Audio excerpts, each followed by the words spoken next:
زمونږ د ښکلي پیغمبر به په کپړو کې کرتا او تیبند خوښو. زمونږ خوږ پیغمبر به په سبزۍ کې کدو خوښو.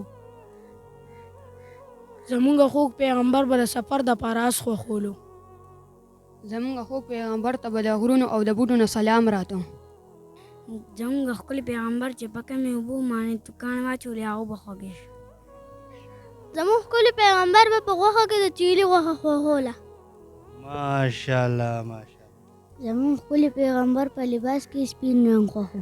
الله تعالی دې هغه خلک آباد ساتي دا ویډیو مخکې شیر کړي.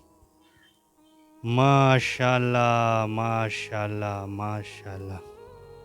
دوستانو تاسو دغه ښکلې او ښایسته خبرې واورېدې چې زړه له ډېر سکون ورکوي، ډېره مزه کوي چې د ښکلي پیغمبر ذکر کیږي، د هغې سیرت مبارک بیانیږي. زموږ د ښکلي پیغمبر نه یو صحابي تپوس وکړو چې یا رسول الله صلی الله علیه وسلم تاسو به د قیامت پر ورځ مونږ کم ځای ګورو؟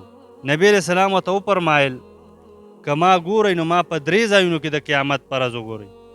یو د پل صراط د پل هغه سایډ ته به ولاړ یم او الله ته به جاړم، سوال منت به ورته کوم چې الله زما د امتي راپورې کا، لاندې به دوزخي دې ته ورګزار نشي.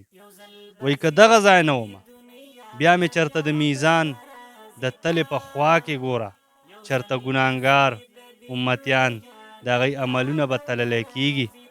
زه به هلته سوال منت کوم الله ته چې الله ویې بخه، سوال منت به ورته کوي. او که په دغه ځای کې هم نه وم بیا به چېرته د حوض کوثر په غاړه یم، چېرته چې به زما امتیان تږي شوي ګرمي به زه به ورله په خپلو لاسو باندې اوبه ورکوم.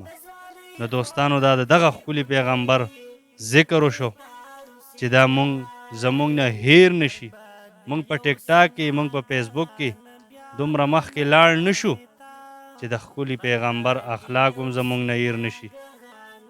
د هغوی ژوند مبارک چې هغه څنګه تیر کړی او مونږ ته پاره یې څه ښودلي دي چې هغه هم زمونږ نه هیر نشي. پرېمه نازېږه مسلمانه بیا به نه راځي تا، یو ځل به ځې د دې دنیا نه بیا به نه راځي تا.